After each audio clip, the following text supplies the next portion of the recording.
Ready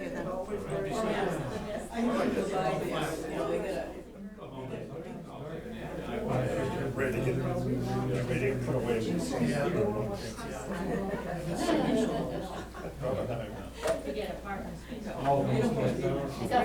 I guess they have a flight hooked up over there. Wings wedding is work.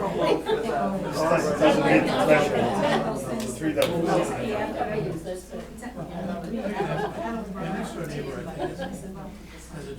Okay, I think we can get started.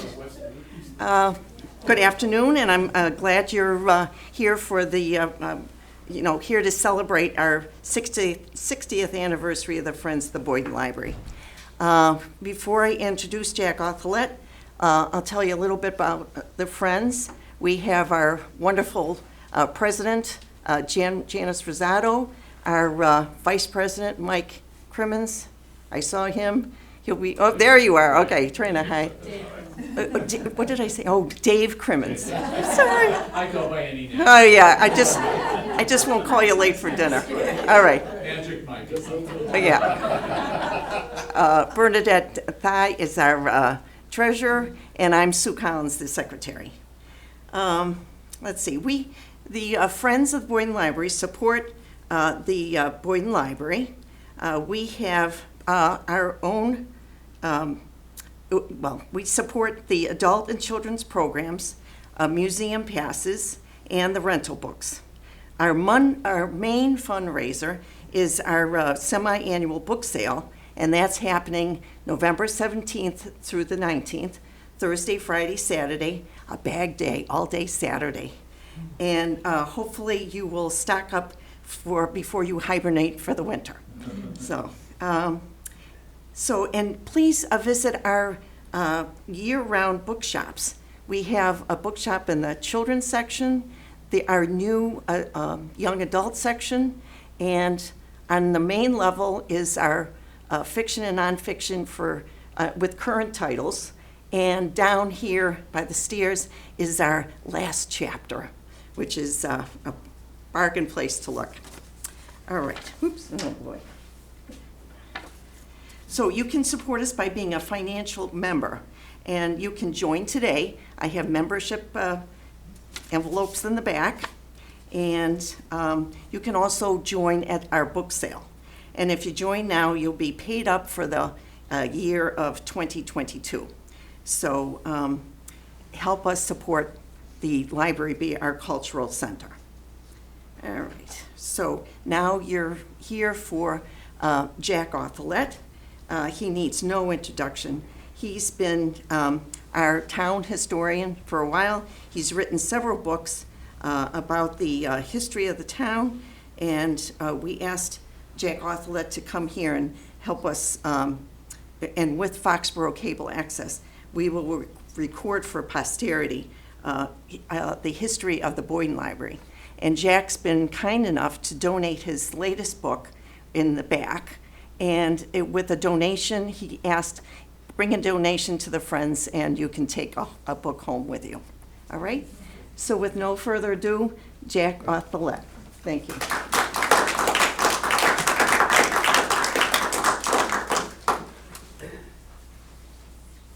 Let's see if we get all this right. Everybody can hear me? Yes. All right.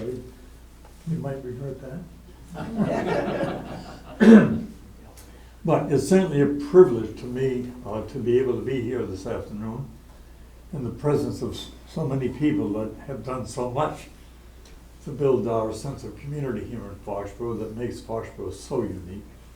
But to put this day in perspective, bear with me, I want to go back to the citizens of Brentham, Walpole, Stoughton, and Stoughton-Ham, now Sharon, who had moved to the very, very outer reaches of their respective communities that all came to meet right here in this area. And there they were, alone against the wilderness, depending on one another for some necessities, and a sense of community developed among those neighbors. So strong, they dared to petition and become a town of their own, and it would be called Foxborough. Now, today we know a great deal about those citizens of that time. And our history is so deep. We're very, very familiar with them. They built well. They passed it forward for the next generation to build upon. And so it went generation to generation to generation. That brings us to November 14, 2021. And we're still building. Now, they were farmers in the straw hat era, and they prospered. In 1853, many small straw shops were drawn together to form the Union Straw Works, made more hats there than any other single site in the country. 1857, a private group came forward to clean up the old meeting house lot and laid out the common that we see out there today. And they built a magnificent townhouse with space for all the government agencies and community activities. And they later added a wing for the first Foxborough High School. Civil War, tensions of building that could tear the nation apart. A local militia was called, become Company F, 4th Infantry. They were first on Southern soil with the Stars and Stripes after Fort Sumter was fired upon. They had an incredible record of service in the Civil War. But as the men returned home, some broken in body and spirit, the town wanted to honor them. They promised they would never forget them. But they didn't want to put out just a slab of granite with some names on it to honor them. They wanted a more suitable monument, they called it, a functional building, no less, where the veterans could meet, store their records, and if the town ever decided to have a public library, they could have it in that building. It would benefit the veterans, benefit their family, benefit the community. Oh my word, if they could just see us today. So, that is exactly what they did. They erected Memorial Hall with tablets honoring those from the Revolutionary War, War of 1812, and the Civil War, and another tablet for those who did not come home from the Civil War. And they opened a library named Boyden on June 30, 1871. And it was thoroughly enjoyed by the community, and service would be expanded to match the demand. Now, as the century was drawing to a close, a man by the Sylvester Van Choate built a factory on Neponset Avenue. He was going to make electronic devices and hire 500 people. Now, the straw business was in trouble. It was declining. The thought of those 500 jobs sounded pretty good. But Albion Bemis thought that there was a chance to revive the straw industry. So he bought that empty factory, had all new machinery made, brought the ladies back into the factory, getting a springing line of hats ready to offer to the market. And so it was that the new century dawned. 1900, January, Van Choate filed for receivership. May, the Union Straw Works burned down. Total loss. They could see the new hats carried up into the air by the winds of the fire. Their dreams blown away. And then the townhouse burned.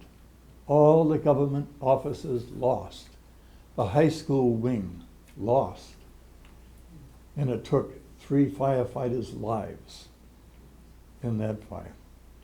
It was, without doubt, our darkest hours. And I would say that in succeeding years, every year I had money in the town budget for the families of those firefighters until the children came of age. But in the new century, the industrial age began. E.H. and B.B. Bristow bought a New York manufacturing company into those buildings on Neponset Avenue, reorganized as the Foxborough Company, and took the Foxborough name around the world. World War I veterans, just as they had hoped, those veterans met in Memorial Hall after the war. And they finally raised enough money to build the American Legion post. World War II, Foxborough went over the top in every single war-borne drive. Had the Foxborough Company shifts working around the clock, providing instrumentation for the war effort. Local men served in every theater of the war, and many, many women took advantage of the opportunity for them to go into the service as well. Welcome home parties for vets, all kinds of services for men and their families, but they were going to do their best and keep their promises. 1950, the post-war building boom. The town was growing so fast. New agencies, new posts of government, new everything to serve the expanding community. The high school was cramped with new students. My class in 1950 were the last ones to graduate from that new high school. And we were so crowded, even our study halls were shut down to serve the greater expanse of students. 1958 was the busiest year in Foxborough Library history. The larger facilities were so obvious when the patronage in that library increased by 5,000 patrons 2 years in a row.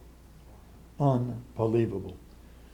In the decade of the 1960s, you could hear the sound of school construction somewhere in this community, either building, expanding, additions to whatever, but 10 solid years of working on buildings. Town offices were limited to the second and third floor of the bank building across from Memorial Hall.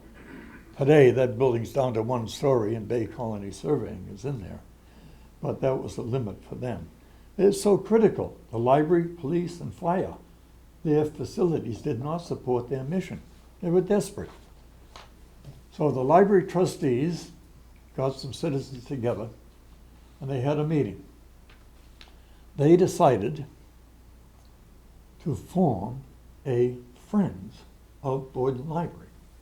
They realized, number one, they needed a broader base of discussion, but they needed some people to bring into some other ideas.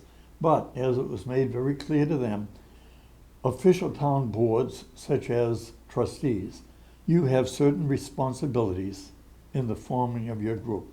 And you have a budget that's provided by the town, and you use it for that purpose and that purpose only, nothing else. So you have the informal group. They could discuss any subject. They could do a lot of other things in support of that. And they had permission to help fund things and design new things, discuss all kinds of issues of meeting goals and doing anything they could to boost the role of the trustees. The first Friends held their first meeting in Robinson Hill School. Of course, where else would they meet? There was no town hall, no space like that. Some of the larger groups were meeting in churches, in the State Hospital Auditorium, Grange Hall here on Bird Street, anything, but again, desperate for space. Now, one of the first things the Friends did in that first meeting, they added a microfilm reader to the library. Now, what in the world? They must have had information about something they could access over that microfilm reader that they couldn't do otherwise. But they did purchase that machine. Also, at that meeting, Clarence Fuller donated his collection of Foxborough reporters, every one that had been printed as of that date. So they did the obvious. They microfilmed those papers. A lot easier to look at a paper on a microfilm than to take that big bound volume and start going through pages. So when you think back, never, ever could they have imagined the impact that that purchase of that microfilm reader would have on Foxborough 2014. Now, I'm looking forward to discussing that impact a little later, but it will be anything beyond they ever could have hoped for. But the space issue at Memorial Hall was hanging over like a cloud, so they had known the values of nothing could happen without major changes. The Friends engaged an architect, started a building fund, sought donations and grants, and they spread the word to keep the entire community on board and encouraged attendance at a town meeting. The 1964 town meeting would be the turning point. The Friends, President Edward Lawson, Vice President Ted Iddings, had this magnificent package to present to the voters. A design of a building 17,000 square feet, 3 stories tall, everybody's dream. Also on that agenda, 20-room elementary school on South Street, swimming area, 16 acres on Mill Street, a few odds and ends like that. The vote on the new Boyden Library, 616 in favor, 2 opposed. The Friends had done their job. So the voters were convinced and is ready to move forward. Oh my gosh, wait a minute. Where in the world are we going to build it? Briggs Bristol came into the movement, provided a deed to a piece of land at the corner of Bird and Baker Street. And oh my God, that Bird Baker would be fluttered around by so many groups over the years from that time on. Sidewalk superintendents had a field day watching the large apartment house and barn on the site be taken down, together with a small store that so many love to frequent. As part of the deal, Rex also purchased another house on Bird Street. Very proper, magnificent home, priorly owned by one of our lawyers. They built a store in the front of that so that the business that was here could continue down there. And then he went one step further. He brought the deed to the piece of land next to the new library so the parking lot could be a little larger than what they had planned on. So things were going very, very good. Work progressed well, but the people were anxious to finally see all of the utilities in place, all the furnishings completed, and the door finally ready to open of the new library. The new library was ready for books and patrons. The old library was still full of books. No patrons. How can the transfer be completed? They made the most unique proposal, and the public loved it. They formed the longest human chain that we've ever seen before or since. A group of people standing on the steps of Memorial Hall, going down the walkway across those 2 roads.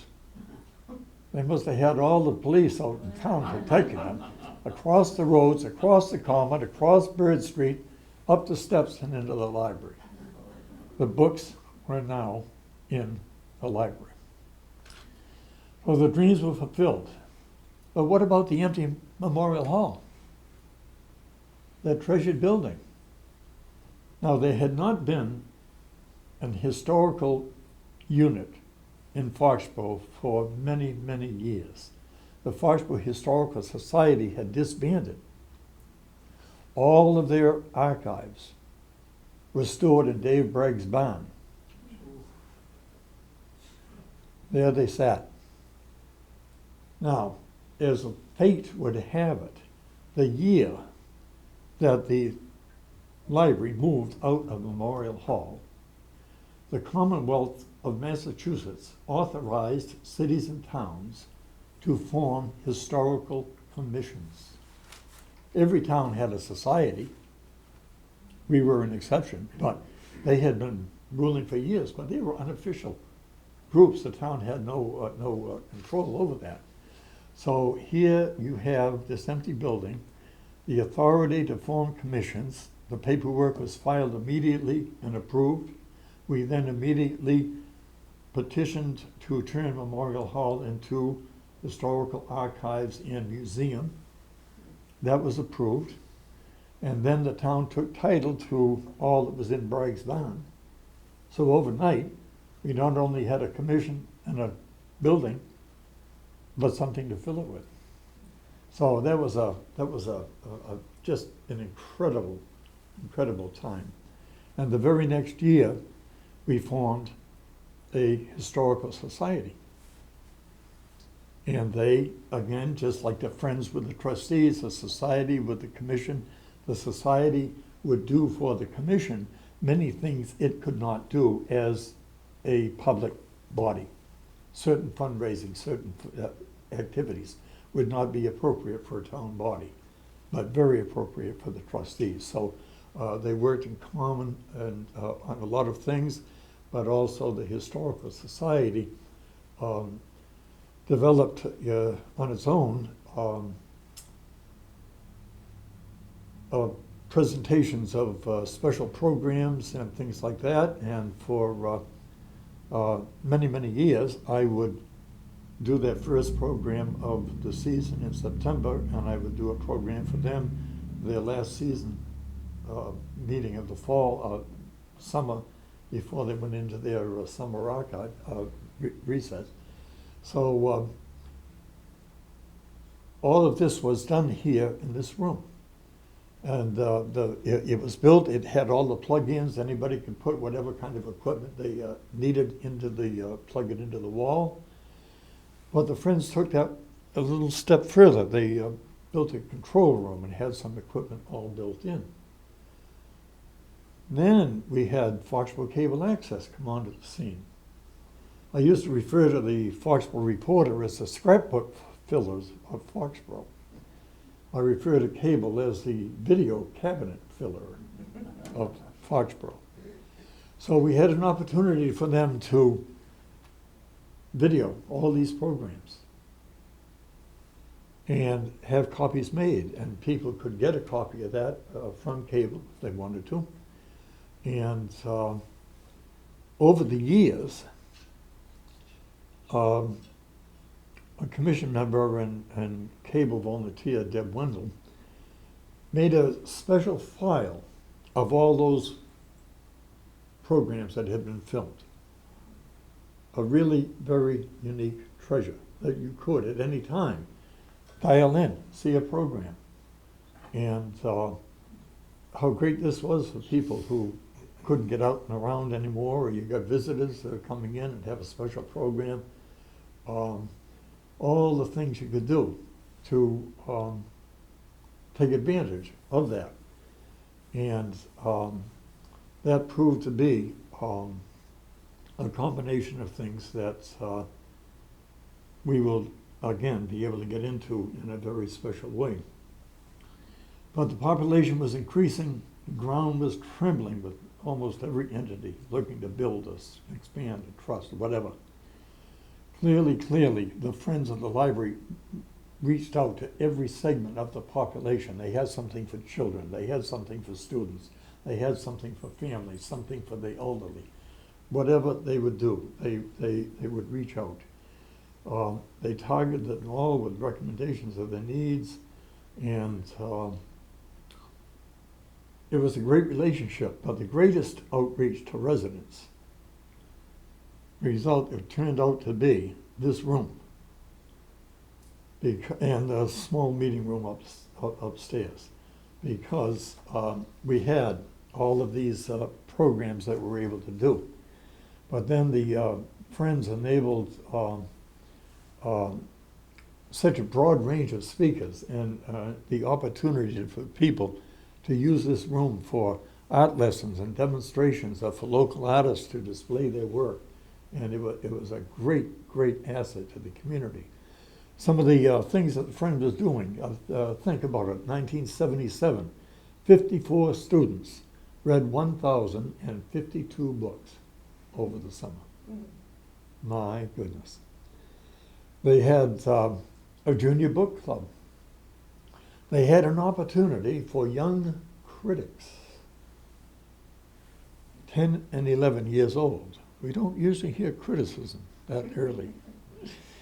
They would read a book, make their comments, and they were published in the Foxborough Reporter.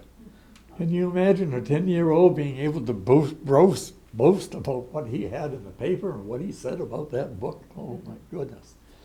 And heading into the library, as we come in the original entrance of Bird Street, you pass by two enormous glass display areas. Everybody coming in or out couldn't help but see what was in there. And it was available for individuals to display collections that they had created. Children, adults, anyone with a collection. Now, some children were in there with seashells and rocks.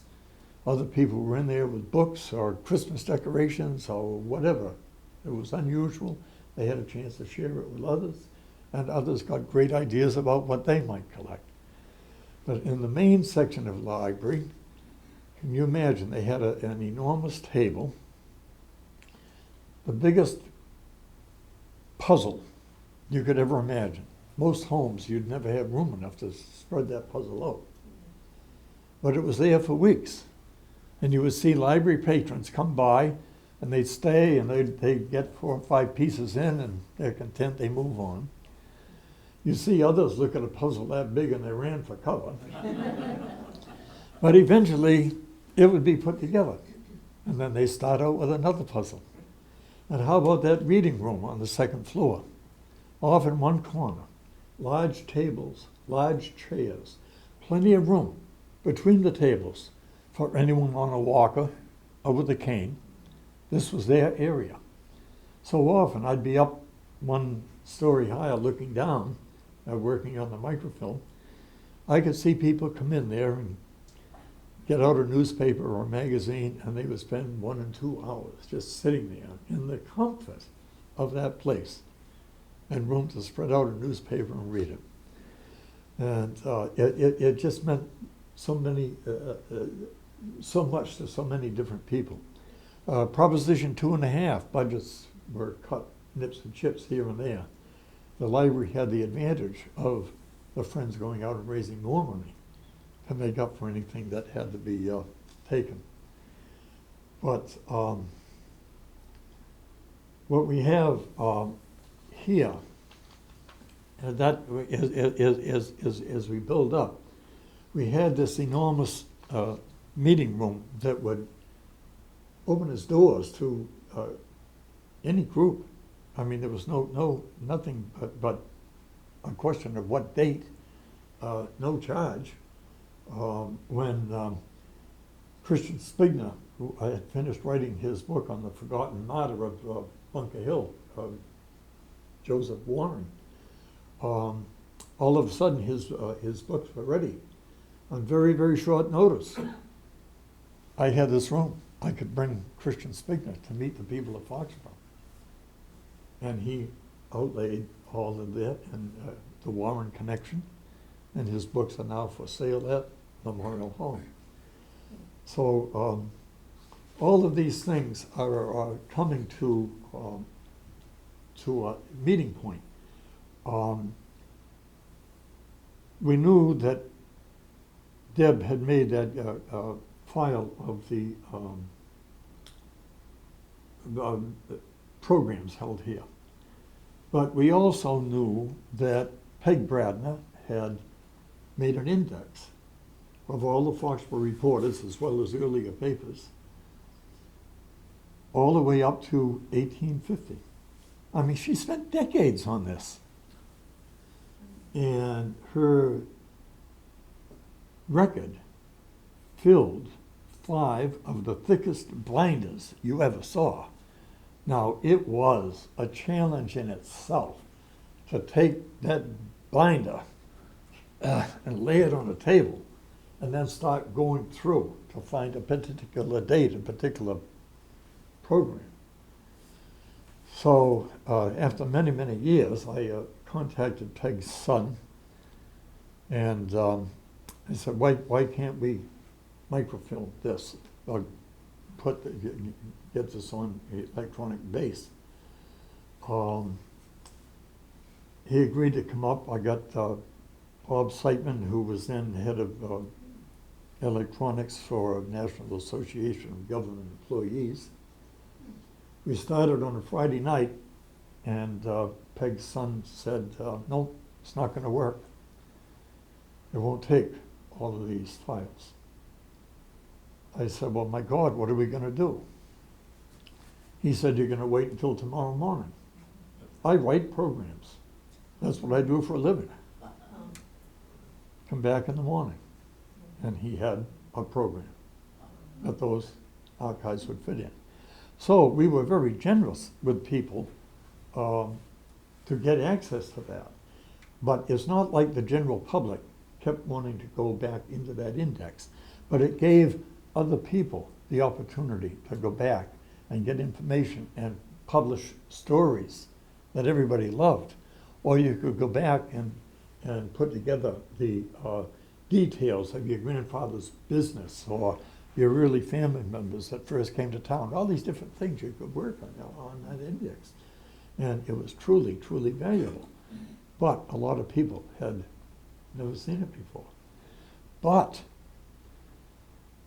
in addition to Peg's index that stopped in 1950, the Foxborough Historical Commission contracted with a company to pick up where Peg left off and come forward. And new technology, their index, unlike Peg's, who had the name and the title and the details and a brief summary, on this new index, you had the entire story from the newspaper. I mean, this was really, really a great advance. But, again, if you didn't have the page to it, how could you access it? So what we did at that time, we said, if we can have films of meetings that cable did available online where we could dial into a program anytime, why can't we have these indexes available to the public? Well, the first time we asked, we got the firm answer that the Historical Commission did not have an electrical system that would allow for that. It couldn't do it. That hurt. But the desire for something like that was so great, we said, well, if cable's got their programs on, what can they do with our programs? We took the proposal to Mike Weber. Mike came back in a couple of days with the email address of a new program of the combined Peg Bragner indexes, the new broader indexes, and all of the video programs here, filmed here, that also included special events around town, high school graduations, sports games, and everything important, Memorial Day programs, things on the common, all of those available at your fingertip. So a few weeks ago, I did a story about that. It was in the Reporter. On the back table there now is a copy of that story, but printed out real big are the web pages that you can log into. One would get you all of the indexes and all of the video programs. The other one would get you just this new index that gives you the full story of the subjects listed there. So I left a couple of pads of paper and a couple of pens. So all you have to do is write that down, and you could go home with that information. Now again, it's not like everybody is trying to get in there, but think about this. Your class is having a high school reunion.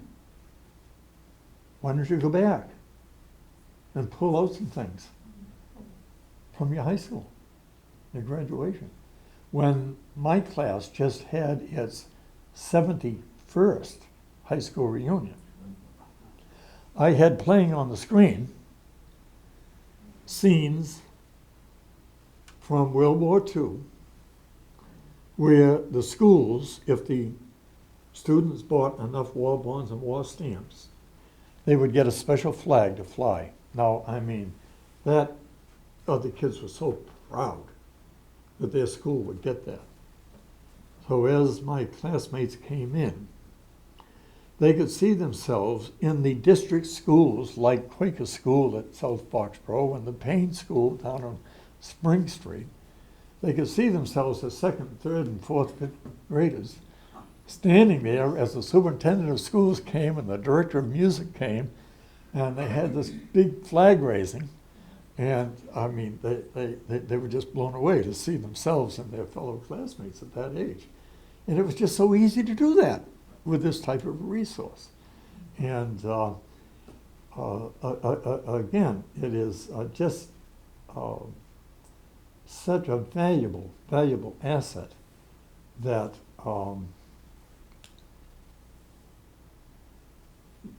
that the public itself could take a much greater advantage of, to great enjoyment. As I said at that time, Peg Bradner had created a pathway to our past with her index. With this new index and the films, we have a major highway going into the past. And there's hardly not anything that we can't bring back in some form. And in the process of that, we came across about 60 clips of old films in Memorial Hall that had never been videotaped. In there, just as an example, during World War II, Corey Fuller photographed all of the things going on in Foxborough in support of the war. Our paper drives and our fundraisers and the big markers on the common, how much we've earned on the latest war bond drive. In that,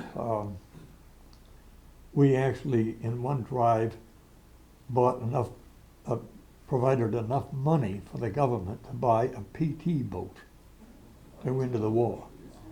Another war bond drive, 2 per P-38 airplanes from the people of Foxborough. And the Foxborough Company getting a big award for exceeding its quota. During that time, they told local businesses what to make and how much of it. Now, Foxborough Company was already doing war-related materials, but they exceeded their quotas on that as well. And all of these things were filmed so that when the veterans came home and we had a welcome home party, they could show those veterans everything that went on in town, supporting them while they were away. They didn't want them to come back home as strangers, say what was going on here while we were gone. And it was just such a warm outreach at that time, not so much. So I also, I get many inquiries from people, many all over the place, inquiries about Foxborough. And during discussions with some of these people, you'd be amazed at the number of times one of them would say, well, when I got to my particular town, they didn't have a Friends of the Library group. So I helped start one because of what the Friends of the Library did for me and my family when I lived in Foxborough. And other places that had a group, they would lend their support to building up upon it. But also, when the Friends of the Library did something, I mean, all these programs that children could go to, there was no cost. All they had to do was show up. But as I see the Friends with their program, they've got all these little children heading into the common with their teddy bear under their arm. And they're going to have a teddy bear picnic.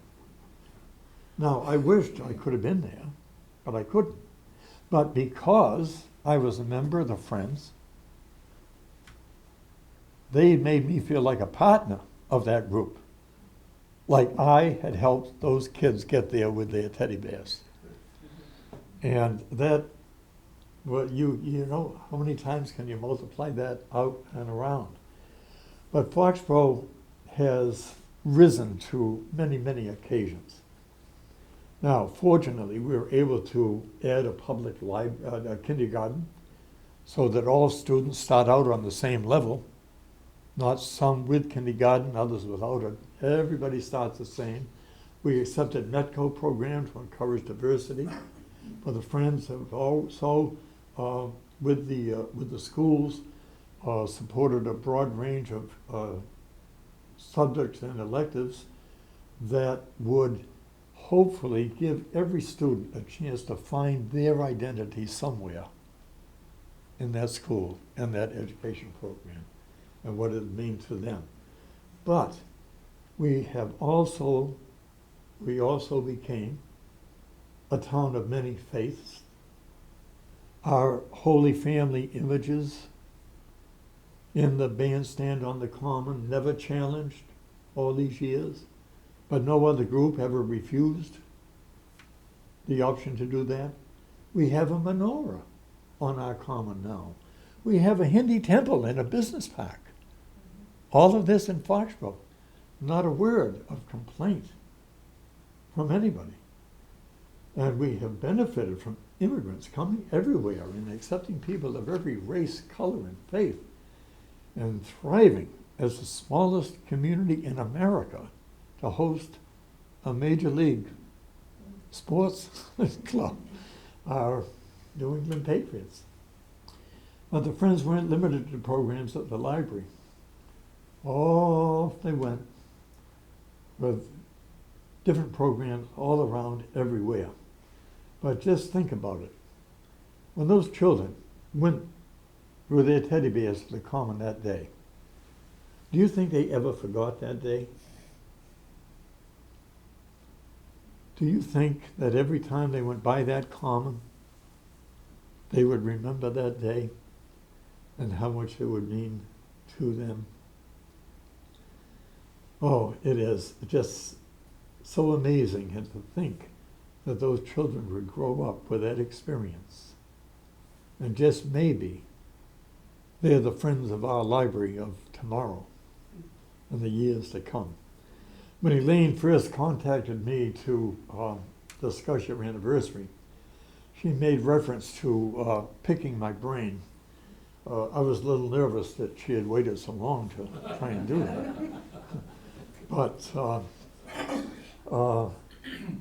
But once I got talking with the group, I mean, there was no way anyone could say no to any group that had worked so hard for so long to do so much for so many generations of residents. They have many, many achievements to post in recognition of their commitment to Foxborough. But I would suggest it's much greater than that. But we have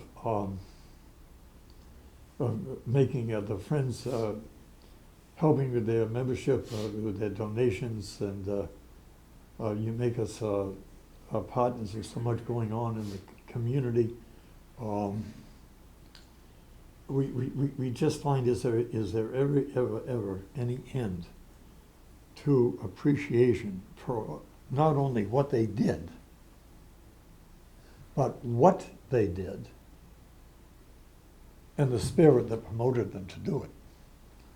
And I would suggest that if there are any family members here of Friends, they should be honored as well for all of the time that a family member put into Friends activity, But inevitably, how they would have been caught up in a lot of the programs.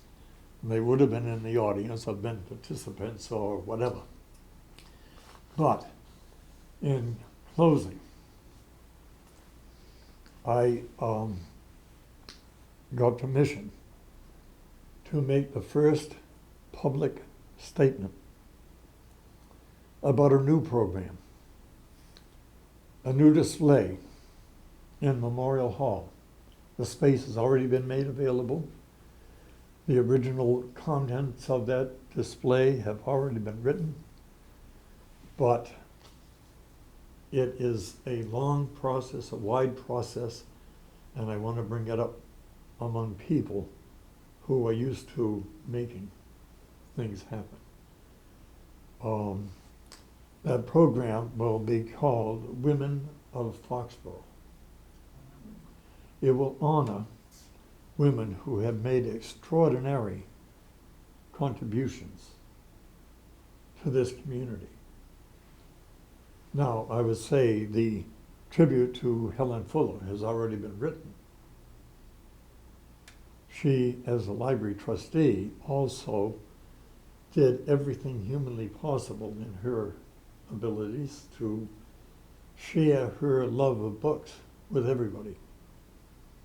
And yes, she was one of the trustees that voted to form the Friends of Boyden Library.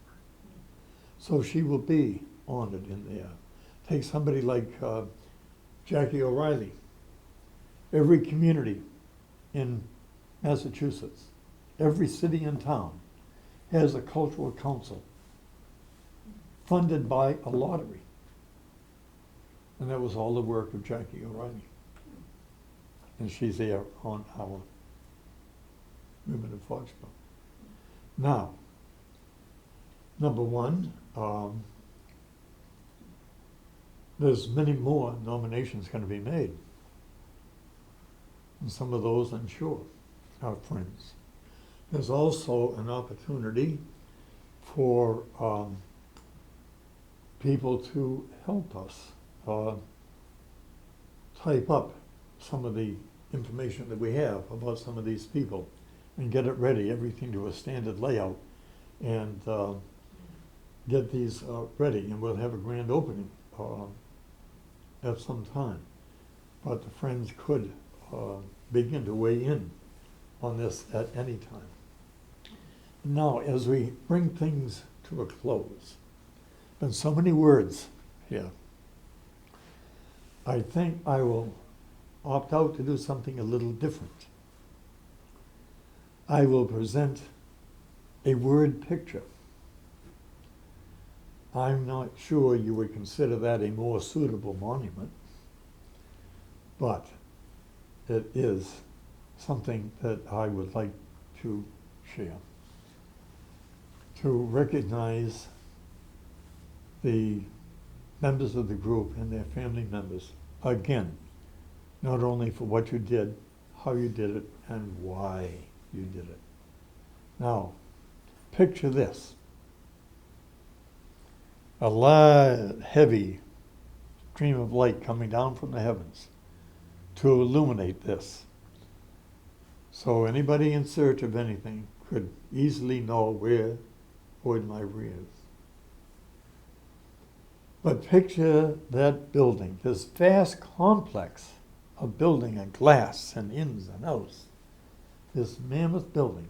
Picture it, totally covered in the handprints of tiny little children, all excited, trying to tell you how happy they are for something you just did for them and something they're going to remember. And keep that in your mind to know that everything you do and have done and will be doing are going to have little ones, as well as all other family members, all excited because the Friends of the Boyden Library are here. Thank you, Friends of Boyden Library.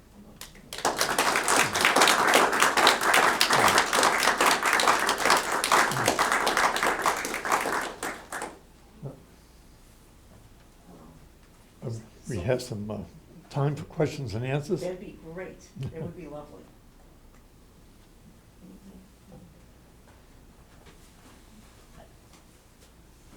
I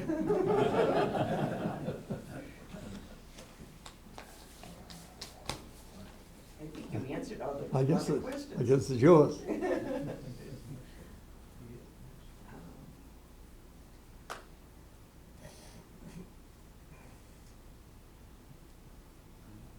Well, I think you covered everything. I would say I'm so glad. I'm so glad that we're able to bring this kind of focus to the Friends of the Library. It's been so important, and what this building has meant. But also, just how everything worked out, that all of a sudden we had a commission, and the commission had a building, and then they had something to fill the whole building up. If you can imagine, here we are, all of a sudden, with an archive and museum. We're up there every night, every weekend, setting up displays. And I said, hey, wait a minute, guys. This isn't a library anymore. We don't have to be whispering. We can speak, we can shout, we can do whatever we want. But that's what it meant. And just the fact that there wasn't a moment's hesitation. Just as fast as the library got out, here we are coming in. And we could have used another human chain to bring things from Bragg's Barn on down. But it just, that everything worked out that well. And right now, with the archives that we have listed in those programs back there, we have one of the greatest opportunities of any commission, society, or community to access the records of the past and to go back and see this community grow day by day by day. And just as those first citizens who created this town passed on everything they built, so it did come finally to us. And it's our responsibility to pass it on, and that's exactly what we're doing. Yes? One question that I have, Jack, knowing about your love of Foxborough, I can't help but think about the common. And I know even with the fence, that we're so particular to have maintained that original fence that, you know, went all around. And then with all the digging that has been going on, I guess, for lighting for the common, the thought occurred to me that there was a time capsule put in there, and I wondered, I hope that was saved with all the construction and everything. Well, I'm glad you brought that up. Two things. Back in 1857, it was a citizens group that came forward and built that common. And they had that common fence made and set that. So, to me, anytime anything ever came up about the common, like the day the highway superintendent came into my editor's office at the paper and said, the fence is in terrible condition, it's too brittle a fix, support me to go to town meeting and get some money to replace sections of the fence. I said, well, it's long overdue, but no, I won't support you at town meeting. I had to pick him up off the floor. I said, private citizens had that made for the town. Private citizens will fix it. We had the story in the Foxborough Reporter on a Thursday morning. No prior word. When they went to open the bank that morning, where donations were supposed to be brought, they had a line of people going down the front hall, step, and down the street, coming to make donations. So much money came in. But Archie Hanna said, before you go about trying to get a patent and all of that, I think I can make the patent for you. And he did. Well, that saved thousands. So we had enough money to find somebody who could manufacture, working from a picture of the candles on the common, the lanterns, make a copy of that, and bring the lanterns back to the common. We got that done. And we still have some money left over. Now, on the World War II tablet, now this is in 1972, on the World War II tablet, they still had temporary name tags that were put on there during the war. They were going to make them permanent when the war was over. Here we are in 1972, and those temporary name tags are still there. So we had the opportunity to get a copy of all the names and have a bronze casting. But in the process of that, I'm looking at the temporary names. And I said, wait a minute, there's a lot of veterans I'm aware of, their names aren't here. All the guys from Spring Street and County Street, they're not mentioned. Well, they were getting their mail through Mansfield. They thought they were Mansfield veterans. So we changed all that and brought them in, and others along that same line. And so we had the bronze casting made, and everybody's in, and there's still a few additions to that. But now, when we did got the lanterns and all that wiring that was done, we then wanted to get lighting on the memorials on the common, so the darkness would never fall on the names of those guys. And again, we made it a citizen's effort. And come the time to do the flagpole. Now, I mean, that's a mega project and a ton of money. But I said, no, not at all. The citizens put that first flagpole on that common. And they replaced it at such and such a year.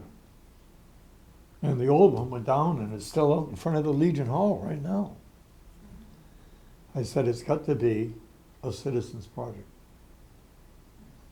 And we started raising money. And just people were so anxious to donate. We're getting toward the end, getting a little nervous on time. We still have a little more money to go. And we got a call from the Partners in Patriotism. They get $100,000 to spend each year on projects in the community from the craft group. They were ending their time, that particular period. They still had some money left. So they paid the difference of, we still had $14,000 to raise. They paid it. We ordered the new fence, new flagpole. And that flagpole was, again, as I say, put up just the way the first one. Now, here we come to 2021. Some of that wiring that we did back in the 1970s, old, and so much added onto it, and so much added here and there. In some places, we weren't even exactly sure where it was. We had an opportunity for Snyder Electric to do a project. A lot of people don't realize that committees like Snyder, many manufacturers who might make products for them, they insist that the businesses demonstrate a community connection. And all of a sudden, Snyder employees were hit with, we want a list of projects for the town. And well, they they weren't used to that. So I told them how we worked it with Foxborough Company and the inventors over the years. I gave them a list of things, and they came back and said, no, these aren't big enough. We want something more expensive, and that's how they ended up on the Lane property, doing all of that. So here they were, they needed another big item. They're doing all that wiring on the common.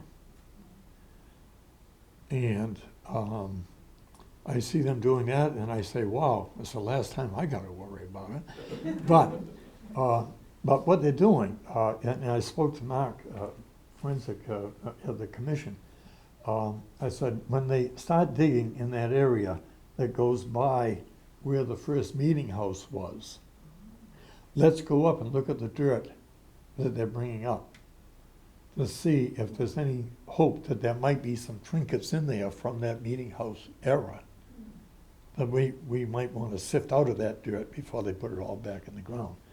But that's the first time that we have accepted a grant for anything on the common in quite some time, just trying to keep it as the people did it.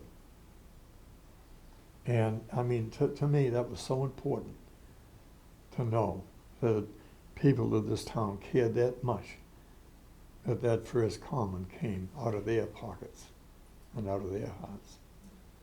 So that's where we're at right now, and it's an awfully long project, but it's going to be done sometime this month. And then you will have an opportunity to have many, many more lights on the common at Christmas. And the Holy Family will still be in the bandstand. Foxborough is a unique place. Yeah, we are privileged. Thank you.